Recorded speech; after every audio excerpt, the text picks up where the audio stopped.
amigos, Maurício de Reda, da Panorama Escola de Artes de Florianópolis. Água, muita água antes de iniciar a pintura. Esse é o caminho para criar a alma do retrato em aquarela. Toda essa umidade permite que essa primeira etapa, essa primeira camada da pintura seja bastante fluida, bastante integrada, permite que as áreas da pintura se comuniquem, visto que eu estou pintando a luz, a atmosfera que, no caso, entra por essa janela e começa a delimitar o ambiente, mas principalmente integrando as áreas. A umidade inicial é muitas vezes reforçada com novas passagens de água para que cada pincelada desse início possa fluir, sem me preocupar com os limites, com as linhas de contorno do desenho. Por isso, o desenho tem que estar bem definido e a gente tem que ter consciência do desenho do tema para que possa inclusive se perder um pouco o desenho durante o processo.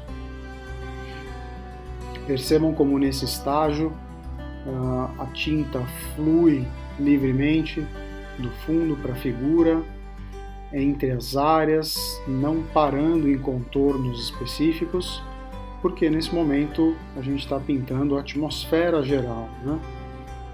Algumas pequenas variações de tonalidade e temperatura já são inseridas desde o início, e o que vai permanecer em branco são poucas áreas que realmente são luzes extremas. Essas têm que ser resguardadas desde o início. No mais, toda a cor flui de uma área para outra, gerando aquela integração necessária para que haja comunicação entre as cores, reflexos, rebatimentos de cores, a roupa, o fundo, o ambiente, tudo nesse estágio é pintado bastante integrado para que haja essa comunicação natural nos ambientes reais, né? Algumas retiradas de tinta são necessárias para devolver algumas luminosidades, mas no geral a gente tem muita integração desde o início. A paleta geral dessa imagem é de cores quentes, tons de vermelhos, laranjas, amarelos ocres, todos muito integrados. Tenho pelo menos 3 vermelhos diferentes, sendo um vermelho de cádmio, um alizarim, um vermelho da Índia, um laranja de cádmio, um amarelo ocre e um amarelo de cádmio também. Então é uma paleta ampla, mas mais ou menos dentro de tons análogos. O azul ultramar escurece o vermelho, principalmente o vermelho da Índia e o carmim são muito bem escurecidos para fazer as sombras com esse azul de ultramar. E a gente tem que ter aí a consciência do que a gente vai definir um pouco mais, já caminhando aí para um segundo estágio, né, com a tinta um pouco mais encorpada do que o início, onde a água predominava, né, fora a umidade da folha, a tinta estava bem diluída no início do processo. Agora eu já estou entrando com a tinta um pouco mais consistente, mas ainda não na sua consistência máxima, o estágio conhecido como o leite, sendo que o primeiro estágio é para ser o chá, isso referindo-se à consistência da tinta, né? Primeira camada, a tinta tem uma consistência de chá, ou seja, diluído e translúcido. No segundo estágio, a tinta entra com uma consistência de leite, quer dizer, um pouco mais opaco, né? Um pouco mais consistente. E no último estágio que a gente vai ver daqui a pouco, a tinta entra com uma consistência de mel, ou seja, bastante viscoso e opaco. A gente percebe aqui como novas inserções de água são necessárias para devolver aquele estágio inicial de umidade e fluidez. Tanto áreas luminosas quanto áreas de sombra já são pontuadas desde esse início. E, ao mesmo tempo, um trabalho de pinceladas se faz necessário. Pinceladas expressivas, gestuais, misturando muitas vezes pincel arrastado, pinceladas caligráficas desenhadas, enquanto eu fico de olho nos estágios de secagem, né, para não perder o momento certo de cada etapa. Aqui eu ainda estou trabalhando com a tinta no estágio intermediário, o estágio de leite, né? Então eu posso muitas vezes devolver um pouco de umidade, posso esborrifar um pouco mais de água com um pequeno borrifador e cuidando para que continue havendo a integração das áreas.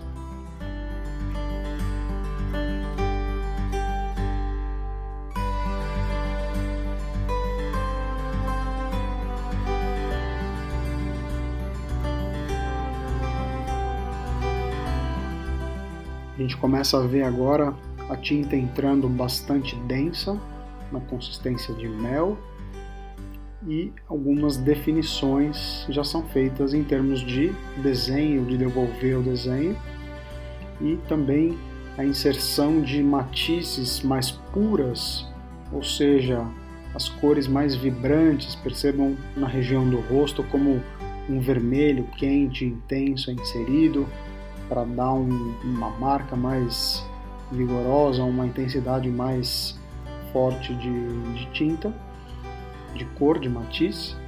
E enquanto aquela área assimila a cor, a tinta, eu vou trabalhando em regiões de estágio de secagem intermediário, né? Focando naquela ideia de que a pincelada é a marca do artista, o jeito de lidar com o pincel é o que vai dar a caligrafia, a impressão digital do artista, né? Então eu procuro variar bem áreas mais definidas, com áreas mais abstratas, com áreas mais sugeridas, né? Não dou um foco igual em todo o desenho, né? Eu procuro lidar com a questão de foco e desfoque com áreas de definição e áreas de sugestão.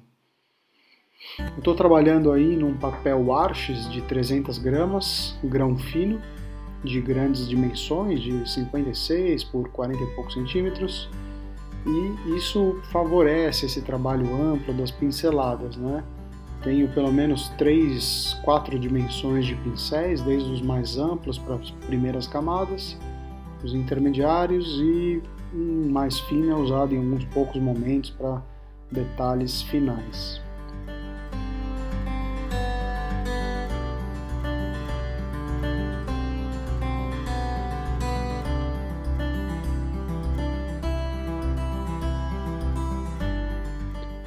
Trabalhando aí com a tinta bastante consistente, bastante densa.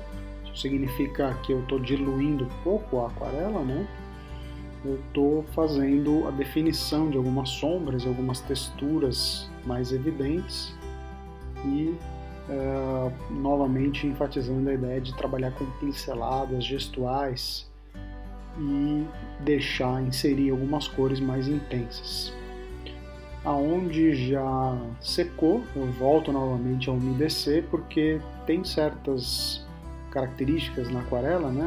A fluidez, a integração, a gente só consegue com a folha úmida. Então percebam aí como no fundo eu pude umedecer novamente e estou incentivando, eu estou intensificando o contraste entre a figura e o fundo, para ao mesmo tempo valorizar a luz que parece entrar pela janela, né? Eu preciso contrastar isso com um fundo um pouco mais escuro, e a figura que se encontra no primeiro plano também precisa ser destacada com esse contraste mais marcado com o fundo. Mas vejam como em várias ocasiões eu volto com a água e, em detrimento disso, em outros momentos eu trabalho com a folha seca para dar a textura do fundo, né? Visto que essa textura está ajudando a dar o clima um pouco mais seco, digamos assim, do ambiente onde a pessoa se encontra aí, né? Madeira, paredes mais gastas, envelhecidas, ajudam a dar o clima, né? Alguns detalhes de cenário ajudam a criar uma ambientação também, e pequenos jogos de variação de temperatura. Percebam como na barba, nas regiões mais próximas da luz, na roupa e no centro da roupa da figura, eu puxei mais para os azuis, um pouco mais frios, para criar um contraste de temperatura de cor. Nesse momento também vocês veem a intensificação da sombra, né? Da área do plano do corpo da figura que se encontra distante da luz, né? Esse plano de trás do braço, do casaco, onde já virou, né? O cilindro do braço já virou, quer dizer que a luz não está alcançando da mesma intensidade que na frente. Então a gente vê aí um contraste mais marcado. Por isso eu estou usando a tinta mais densa e mais escura, mais contrastada mesmo. Algum trabalho de textura. Vejam como em vários momentos eu uso o dedo, a mão, a unha ou o cabo do pincel para retirar um pouco da tinta, para puxar um pouco a tinta, para criar alguns rastros, né? Ou para direcionar um excesso da água mesmo.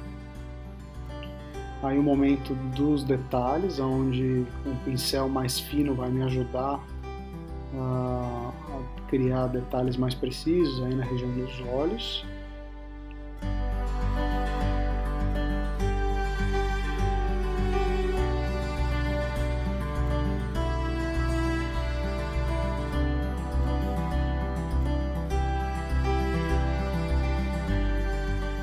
Fazendo aí algumas últimas texturas e pequenos detalhes, eu decido inserir também algum aspecto de verde, um pouquinho desverdeado em algum outro canto da imagem, ajuda a complementar um pouco esse ambiente tão predominante de vermelhos e laranjas, finalizando assim esta pintura.